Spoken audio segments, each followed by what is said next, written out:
ఏ దేశానికి వెళ్ళినా ఉత్తరాంధ్ర ప్రజలు కంపడతారు. అసలు మన రక్తంలోనే కష్టపడే మనస్తత్వం మనకుంది. అసలు ఉత్తరాంధ్ర ప్రజల స్పీడే వేరు. మీతో చేతులు ఇవ్వాలంటే భయం వేస్తుంది, ఎక్కడ గట్టిగా నొక్కుతారని. ఒక్కసారి ఎవరైనా మంచి పని చేస్తే జీవితాంతం మీరు మర్చిపోరు. అలా అని ఎవరైనా తప్పుడు పని చేస్తే పాతేసే శక్తి కూడా మీలో ఉంది. మన్యం వీరుడు శ్రీ అల్లూరి సీతారామరాజు గారు నడిచిన నేల ఈ పుణ్యభూమి. ఇంత పుణ్యభూమిపై ఈ రోజు నేను ఉద్దేశించి నా ప్రసంగం ఇస్తాం నా అదృష్టంగా భావిస్తున్నాను. ఆంధ్ర రాష్ట్ర ముఖ్యమంత్రి జగన్ కి ఒక శాపం ఉంది.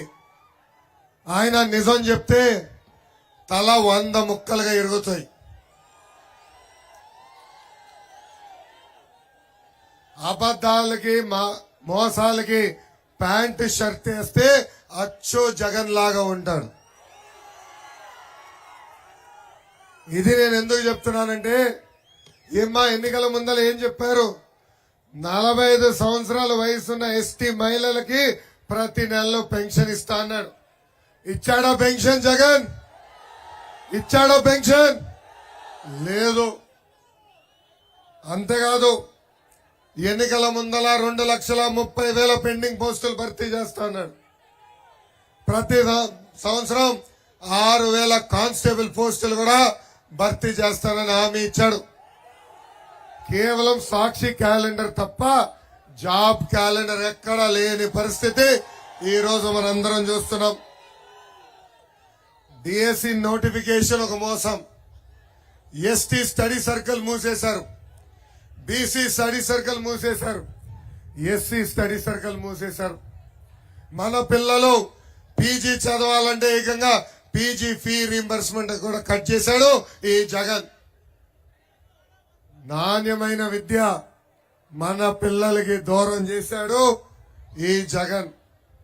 అంతేకాదు, ప్రభుత్వం ఏర్పడిన మొదటి 6 నెలల్లో ఇచ్చిన హామీలు నిలబెట్టుకుంటేనే చిత్తశుద్ధి ఉంటుందని ఆనాడు జగన్ చెప్పాడు. కానీ 4 సంవత్సరాలు 10 నెలలు పడుకుని ఇప్పుడు కొత్త డ్రామా మొదలు పెట్టాడు. ఆ డ్రామా పేరు డిఎస్సి నోటిఫికేషన్. నిరుద్యోగ యువతయోగులు నేను హామీ ఇస్తున్నా, జియో 3 మళ్ళీ తీసుకొస్తాం. ఇక్కడ ఎస్టీ సోదరులకే ఉద్యోగాలు కల్పించే బాధ్యత మేము తీసుకుంటాం.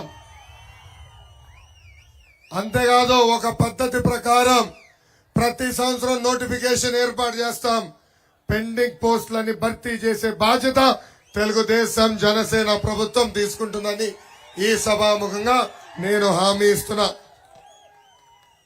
కరెక్ట్ గా ఎన్నికలకి 4 నెలల ముందల గ్రూప్ 2 నోటిఫికేషన్ విడుదల చేశారు. కనీసం 4 నెలలు చదువుకునే దానికి సమయం ఇవ్వలేదు. 2 నెలలు చదవాలంట, ఎగ్జామ్ గెలవాలంట. ఎంత అన్యాయమో ఒక్కసారి మనందరం ఆలోచించాలి.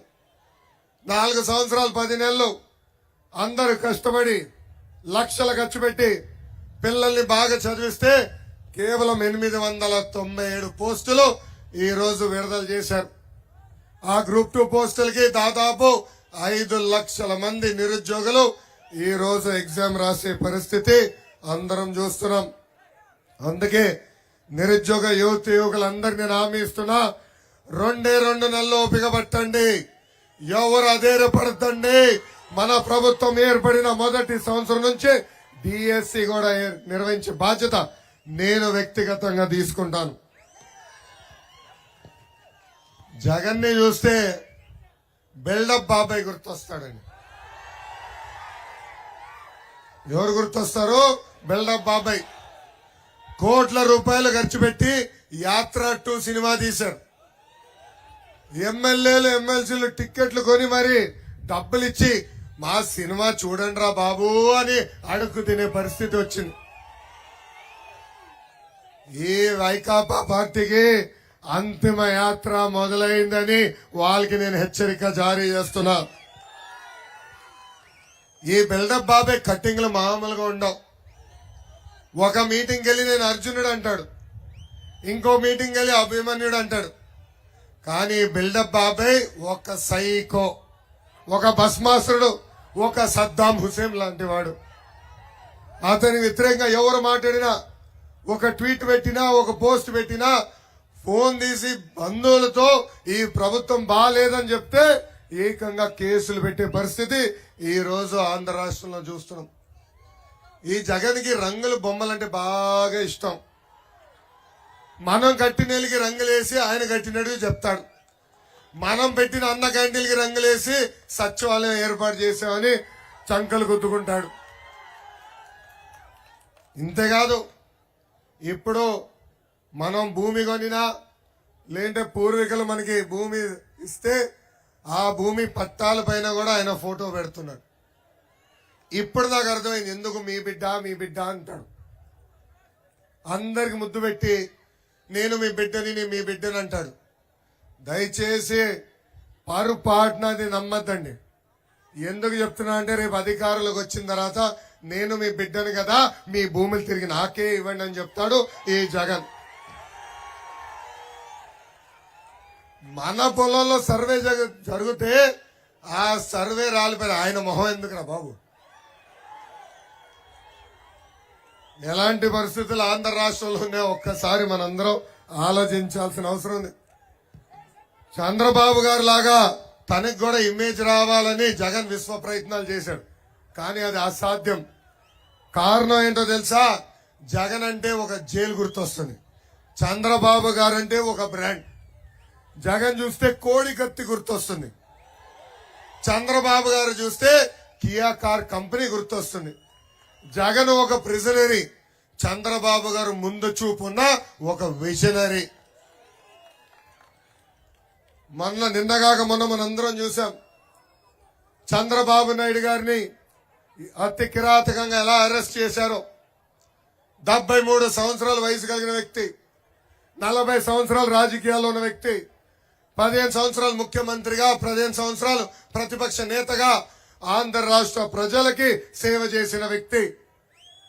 ఆయన అర్ధరాత్రి వెళ్లి ఇబ్బంది పెట్టి అరెస్ట్ చేశారు. ముందల 3,000 కోట్ల కుంభకోణం అన్నారు, దాని తర్వాత 270 కోట్ల కుంభకోణం అన్నారు, ఇప్పుడు 27 కోట్ల రూపాయలు కుంభకోణం అంటున్నారు. ఈ సభాముఖంగా మళ్ళీ జగన్ కి నేను సవాల్ ఇస్తున్నా. బ్రదర్ జగన్, టైం డేట్ నువ్వు ఫిక్స్ చేయి, చర్చకు నేను సిద్ధం. నువ్వెంత అవినీతి చేశావో, మేమెంత చిత్తశుద్ధిగా బతికామో చర్చించడానికి నేను సిద్ధం. నువ్వు సిద్ధమా అని ఈ సభాముఖంగా ప్రశ్నిస్తున్నా. జగన్ జైలుకి